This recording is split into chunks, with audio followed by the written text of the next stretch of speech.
사랑하는 여러분, 어느 날 갑자기 찾아온 예기치 못했던 질병과 죽음, 이별, 하루아침에 직장을 잃어버리는 절박한 문제들, 이 밖에도 여러 가지 모양의 고난이 있지만 이 중에서도 우리들에게 가장 큰 슬픔과 두려움을 주는 것은 아마도 죽음에 관한 것일 겁니다. 결코 쉬운 것은 아니지만 죽음 앞에서도 우리 그리스도인들에게 필요한 자세를 이야기하고자 하는 것입니다. 어떤 목사님께서 죽기 전에 30분짜리 녹음 테이프를 준비했습니다. 장례식장에서 그 녹음의 일부를 틀었습니다. 조문객들은 무슨 말씀이 나올까 조용히 긴장했습니다. 그런데 이런 내용이 흘러나왔습니다. 김 장로님, 목회 잘하도록 도와줘서 참 고마웠습니다. 그런데 김 장로님, 설교 시간에 하품 좀 하지 마세요. 이 여유 있는 해악에 모였던 조객들이 순간 폭소를 터뜨렸습니다. 최 권사님, 그동안 참 고마웠습니다. 나를 위해서 불철주야로 기도해 주시고 위로해 주시고 마음 편하게 배려해 준 것도 감사합니다. 권사님은 반드시 복을 받을 것입니다. 그리고 여기 모인 여러분, 나 먼저 갑니다. 부디 주 안에서 열심히 신앙생활을 하다가 이 다음에 예수님 앞에서 기쁘게 만납시다. 이 얼마나 멋있는 죽음의 자세입니까? 그곳에 모였던 사람들은 죽음을 두려워하고 어둡게 생각했던 것을 말끔히 씻고 참 믿음의 소망과 여유와 멋을 함께 느꼈다는 것입니다. 사랑하는 여러분, 우리 주님은 부활의 생명이십니다. 죽음을 이기실 뿐 아니라 죽음을 또 하나의 아름다운 시작으로 만드셨습니다. 우리들이 주님 안에 있다면 어떤 것도 두려워할 필요가 없다는 것입니다. 그리스도인의 죽음은 아름다운 천국의 문을 여는 것입니다. 우리들이 평생 천국을 소망한다고 찬송하며 살다가 정작 죽음의 순간에 이르면 두려워하고 불안해한다면 그것은 수치 이전의 실패라는 것입니다. 신앙인의 죽음의 모습에는 무엇인가 메시지가 있어야 하고 새로운 의미가 있어야 한다는 것입니다. 성경 말씀을 그대로 믿고 예수님께서 재림하여 우리를 영접하여 빛나는 천국으로 인도할 것이라는 사실을 확신한다면 어떤 죽음도 슬픔이 아니라 새로운 탄생의 감격이 될 것입니다. 이렇게 죽음뿐만이 아니라 여러 가지 슬픔과 고난 가운데에서도 우리가 흔들리지 않는 신앙을 소유하기만 한다면 고난을 통과하도록 하나님께서 어떻게 도와주시는지를 체험할 수 있는 것입니다. 하나님은 우리에게 닥친 고난이 항상 옆으로 지나가게 하시진 않지만 우리가 고난을 통과하도록 도우신다는 것입니다. 하나님은 모든 일을 합력하여 선을 이루시기 때문입니다. 그런데 문제는 이러한 흔들리지 않는 신앙이 하루아침에 생기는 것이 아니라는 것입니다. 시인 도정환님의 흔들리며 피는 꽃이라는 시가 있습니다. 흔들리지 않고 피는 꽃이 어디 있으랴. 이 세상 그 어떤 아름다운 꽃들도 다 흔들리며 피었나니 흔들리면서 줄기를 곧게 세웠나니 흔들리지 않고 가는 사랑이 어디 있으랴. 젖지 않고 피는 꽃이 어디 있으랴. 이 세상 그 어떤 빛나는 꽃들도 다 젖으며 피었나니 바람과 비에 젖으며 꽃잎 따뜻하게 피었나니 젖지 않고 가는 삶이 어디 있으랴. 이 시는 꽃이 피는 자연 현상을 인간의 삶에 접목하여서 인생의 진리를 형상화한 작품입니다. 아름다운 꽃은 바람에 흔들리고 비에 젖는 과정을 거쳐야만이 비로소 아름답게 꽃을 피울 수 있다는 것입니다. 이와 같이 우리 삶의 방향과 고뇌와 고통, 슬픔 등은 우리 삶을 성숙하게 하고 완성시켜 나간다는 것입니다. 그것을 부정하거나 회피하려 들지 말고 긍정적으로 수용하자는 의미를 담고 있는 것입니다. 그러다 보니 제가 가장 좋아하는 사람은 바로 매사를 긍정적으로 생각하고 믿음으로 말을 하는 사람입니다.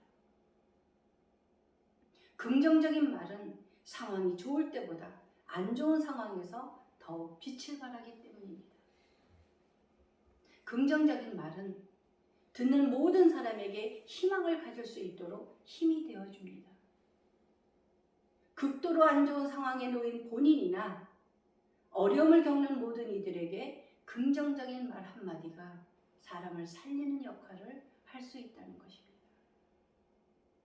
민수기 14장을 보게 되면 하나님께서 원망하는 이스라엘 백성에게 나를 원망하는 이 악한 회중들에게 내가 어느 때까지 참으려 하면서 그들에게 이르되 내 삶을 두고 맹세하노라.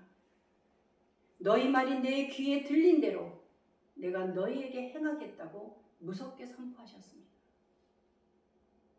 하나님의 약속대로 원망한 사람들은 가나안 땅에 들어가지 못하고 모두 광야에서 죽었습니다. 하나님께서 원망하는 이스라엘 백성에게 기적과 이적을 보여주시고 은혜를 경험하게 하셨습니다. 그럼에도 불구하고 이스라엘 백성은 끝없이 불평하고 원망하였던 것입니다. 사랑하는 여러분, 긍정적인 힘은 바로 사람을 살리는 일이라는 것을 기억하셔야 합니다. 어떻게 긍정적으로 사람을 살릴 수 있는 사람이 바로 흔들리지 않은 신앙을 가진 사람입니다. 어떠한 상황에서도 흔들리지 않는 신앙의 사람은 좋은 일이든 나쁜 일이든 모두가 하나님 뜻이 있다고 믿기 때문입니다. 그래서 좋은 일이든 나쁜 일이든 언제나 믿음으로 초연할 수 있다는 것입니다. 좋은 일이 생기면 하나님께 기쁨으로 감사 찬양하는 것이고 어려운 문제 앞에서는 주님의 뜻이 있겠구나 하고 기도하면 되는 것입니다.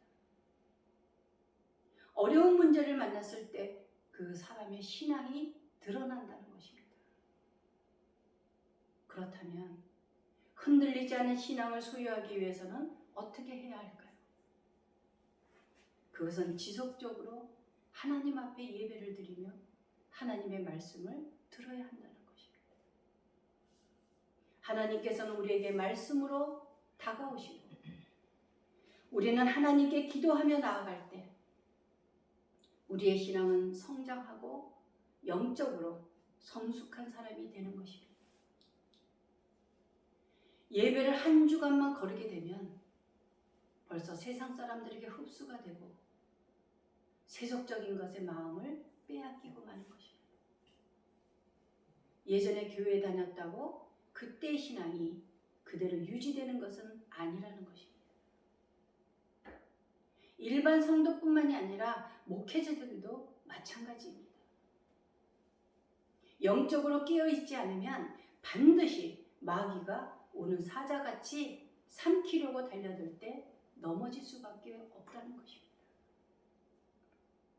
그런 것을 생각할 때 코로나로 교회에 등한시할 수 있음에도 불구하고 여러분과 저는 매 주일마다 하나님께 예배하며 말씀을 듣는다는 것은 하나님의 은혜이며 축복인 것입니다.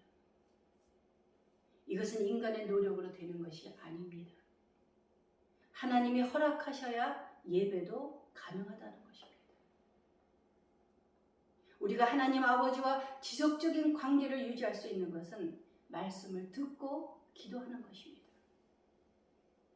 하나님께서는 우리와 가까이 하기를 원하시고 우리가 자녀로서 하나님 앞에 매일 가까이 다가와 대화를 하고 싶어 하십니다.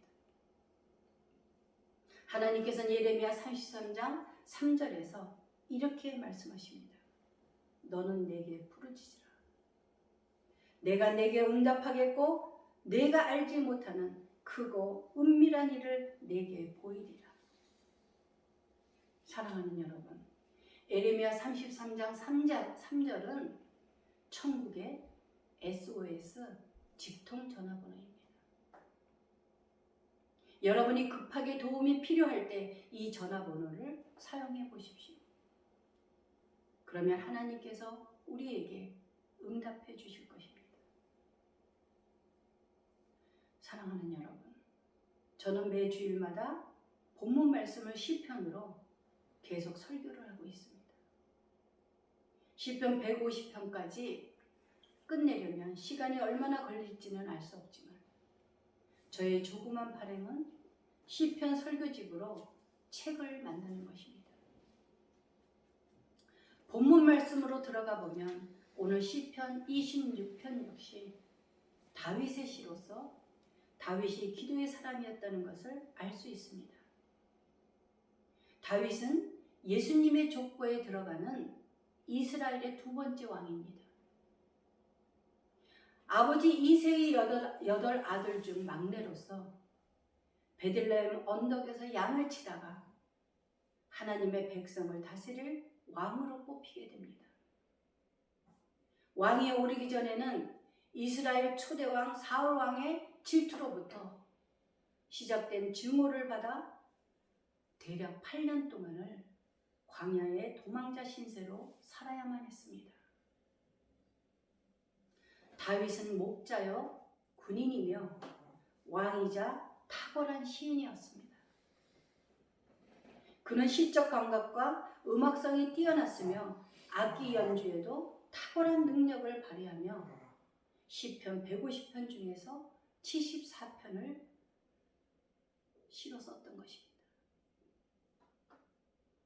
다윗 왕의 이야기는 한편의 영화 같습니다.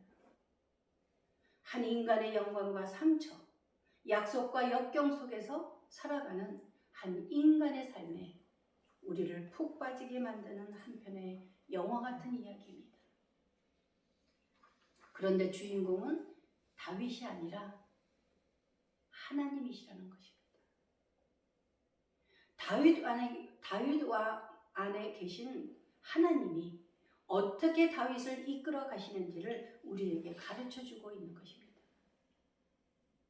우리는 성경을 읽을 때 하나님께서 사람을 통하여 어떻게 일하시고 역사하시는지 하나님께 초점을 맞춰야 합니다.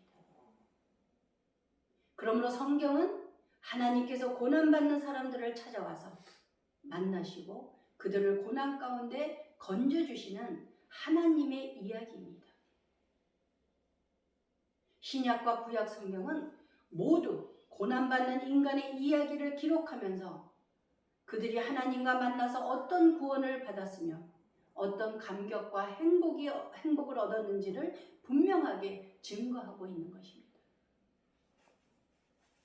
우리도 그러한 구원의 이야기, 감격과 행복 이야기를 소유해야 하지 않겠습니까? 그러니까 다윗의 이야기는 현재를 사는 우리들에게 영성 이야기입니다. 다윗은 결코 하나님을 떠나서는 다윗일 수 없다는 것을 보여줌으로써 우리에게 거울의 역할을 보게 하며 교훈을 주고 있다는 것입니다. 종교개혁자 존 칼뱅은 다음과 같이 주석에서 말하고 있습니다. 그러므로 다윗은 마치 하나님이 우리 앞에 두신 거울과 같다는 사실을 기억하자. 그분의 계속적인 은혜의 행로를 보여주는 거울 말이다. 오늘의 본문 말씀 속에서 기자가 무엇을 구하고 있는지를 우리는 기억할 필요가 있습니다. 이 기도에서는 자신의 삶과 소명이 다른 사람들에 의하여 고소당하거나 의심받는 상황에 처한 자가 하나님의 확증 판결을 구하고 있는 것입니다. 사랑하는 여러분, 우리는 때때로 사람들이 우리의 마음을 알아주지 않아도 하나님은 아신다는 것을 기억해야 합니다. 세상이 우리를 무고하게 고소해도 하나님께서는 우리의 신실함을 확증하신다는 것을 믿어야 하는 상황에 부딪히는 경우가 있다는 것입니다. 이제 본문 1절 말씀을 보십시오. 내가 나의 완전함에 행하여 싸우며 흔들리지 아니하고 여호와를 의지하여 싸우니 여호와여 나를 판단하소서. 다윗은 완전함에 행하였다고 말하지만 한 점 죄가 없다는 의미가 아닙니다.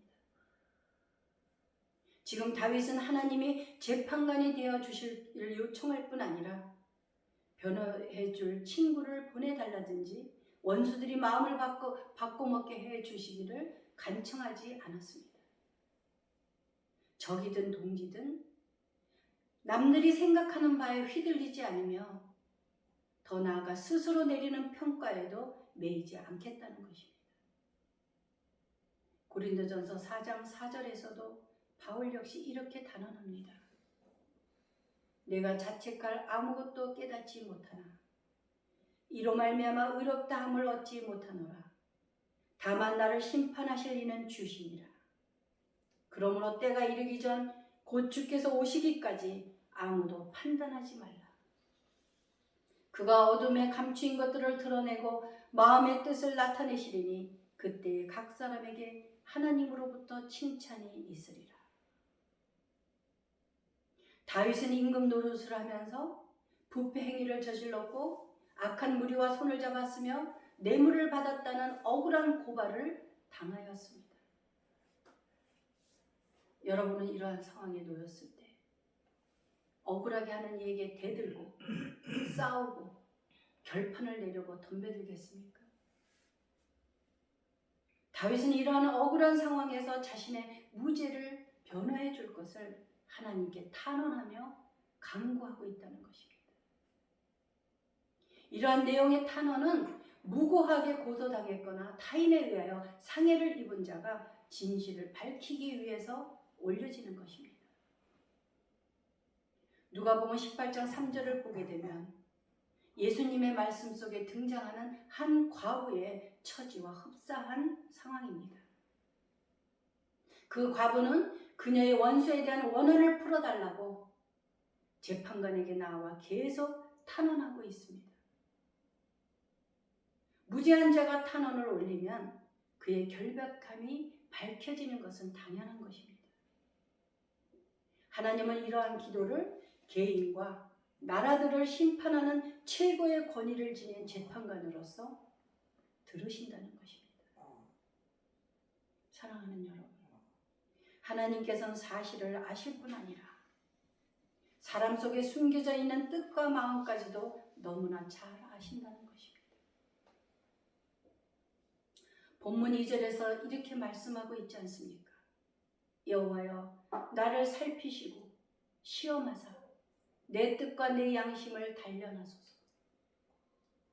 그렇기 때문에 우리는 나를 판단하시고 공의를 베풀어 주소서라고 기도할 수 있는 것입니다. 사랑하는 여러분, 어려운 고난의 시간을 통과하고 나면 인간은 더욱 성숙해집니다. 아픈 만큼 성숙해진다는 노래도 있지 않습니까? 그러나 우리가 판단을 구할 때 스스로 옳다고 할 경우에만 그렇게 할 수 있다는 것입니다.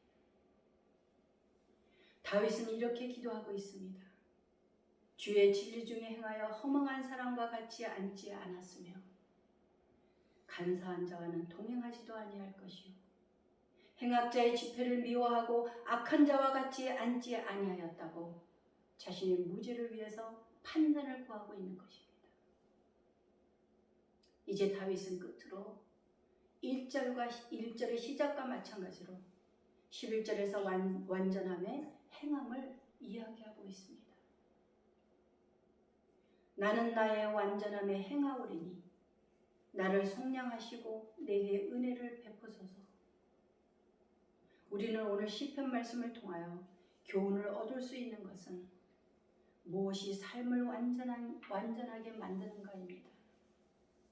우리의 삶을 완전하게 만드는 것은 바로 흔들리지 않은 신앙입니다. 그것은 주의 인자와 신실함에 의지하여 사는 삶입니다. 다윗은 하나님께 향한 헌신의 행위로서 자신의 생각과 행동에서 세상 사람들 가운데 허망한 것과 간사한 것, 악한 것들을 떠난다고 말하고 있습니다. 상황을 초월하여서 흔들리지 않은 신앙을 가진 사람의 결국은 그의 발이 평탄한 곳에서 힘차게 하나님을 찬양하게 될 것입니다. 기도하겠습니다.